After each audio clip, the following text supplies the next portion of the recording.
zaczęłam mieć więcej zajęć w tej pierwszej szkole. بالإمارات حوالي شي 10 سنين. I was just a happy kid, you know, new school, new friends. geholfen. It was like deutsch zu verbessern.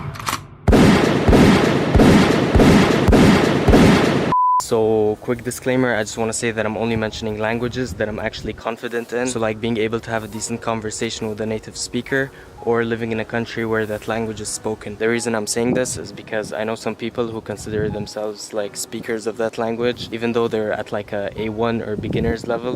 And for me, that's kind of like cheating, like to say that you actually speak that language. Then again, speaking a language and like fluency in general, I feel like it's very subjective. But yeah, I just wanted to basically explain like my own definition. Boring. Also, I actually wanted to film this outside, but the weather is like... So I'll continue filming at home. I'll continue filming at home after I do the most overused transition on YouTube. Okay, let's get to the video. Dobra, to zacznijmy od polskiego. Nie chodziłem do polskiej szkoły od poniedziałku do piątku, tylko miałem dodatkowe lekcje co sobotę i to trwało tak do 7. albo 8. klasy. Później było to trochę za dużo, bo zaczęłam mieć więcej zajęć w tej pierwszej szkole i w ogóle musiałam jeździć 100 km w jedną stronę do tej polskiej szkoły, bo była w innym mieście. I na początku zawsze mnie to wkurzało, że mój weekend był zawsze jeden dzień w tygodniu, ale teraz jestem wdzięczny w ogóle, że mogę dalej z ludźmi po polsku rozmawiać. Więc jeżeli rodzice cię jakby zmuszają, żebyś się nauczył nowego języka, szczególnie jak jeszcze jesteś młody, to powiem ci, że naprawdę polecam. To jest dla twojego dobra. هلا كيف بدي غير من لغة أوروبية عربي؟ خلاص بلشت. المهم لهجتي سورية فمعظم العرب راح يفهموا علي، بس في كم كلمة حلبية حتى الشامية ما بيفهموها، مثل ايش تقلك سكرتون أو طواي.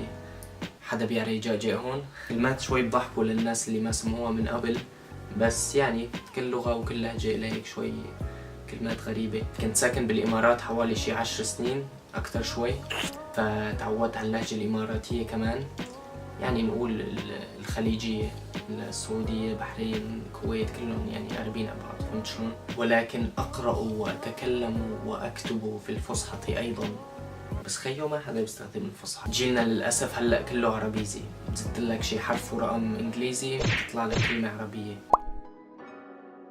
So I started learning English when I was about like 6 years old because I moved to a school when I was 7 and it was like an American curriculum, so everything that I studied, every subject was in English. Yo, why are there subtitles like I'm speaking English? Whatever. I don't exactly remember how I learned English because I was pretty young back then.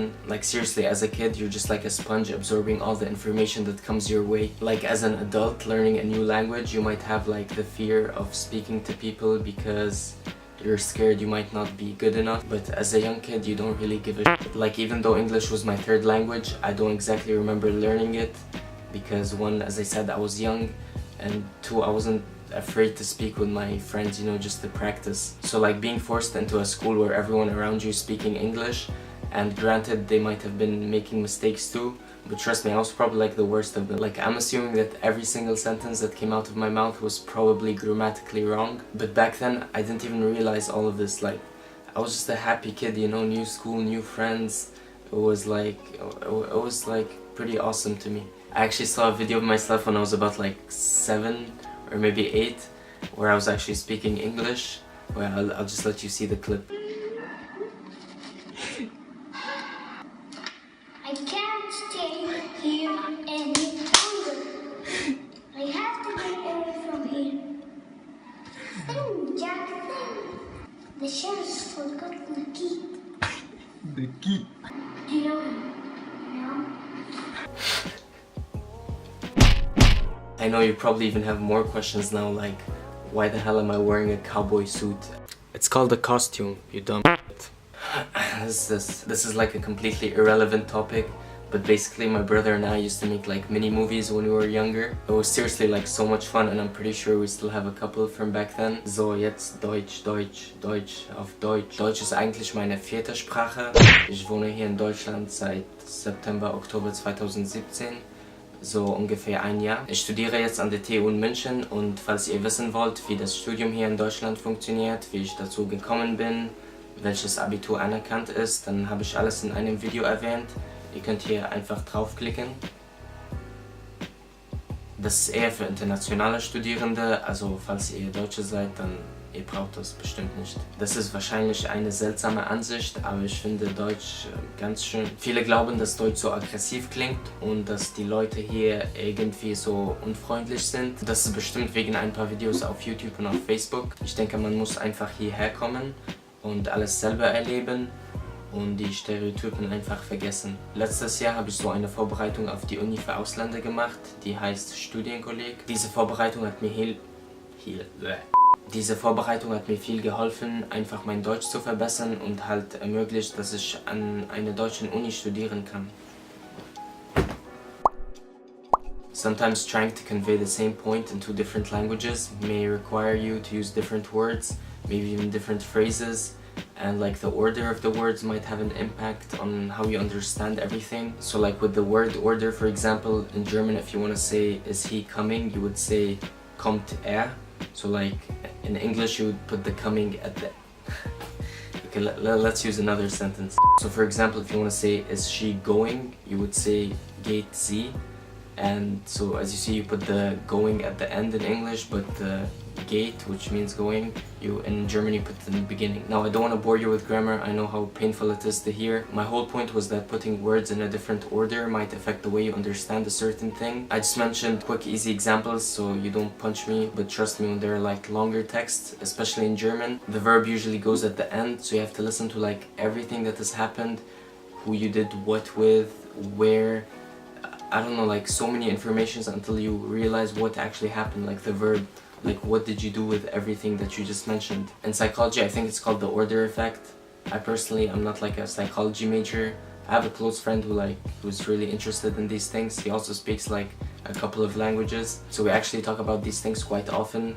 Shout out to Rayan. And this isn't just for languages, like even in tests, for example, like the SAT, when they change like the sequence of the questions, they also take into consideration like the answer sequence.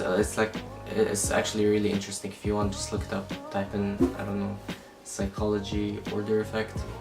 And not just the order effect, obviously every language is influenced by a different culture, by different views, and so the more you absorb, the more educated you will be, I guess.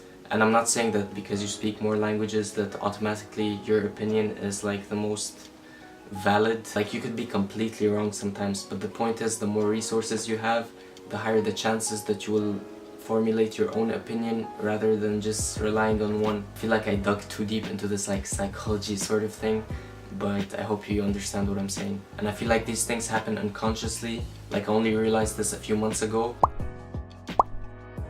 When I was preparing a project for this German course, we had to do this like PowerPoint presentation about electric cars. And so after I like presented it and everything, my teacher came up to me because she realized that one of the graphs that I used, the source was like some Polish article, but then it was like translated into German. And one of the graphs was actually from an English website, but the thing is the graph was only like country names and numbers, so it was pretty self-explanatory. And so yeah, she paid attention to those things, pointed them out, and then she actually praised me in front of the whole class. And I was like, hell yeah, because that wasn't even my intention to like look cool in front of everyone.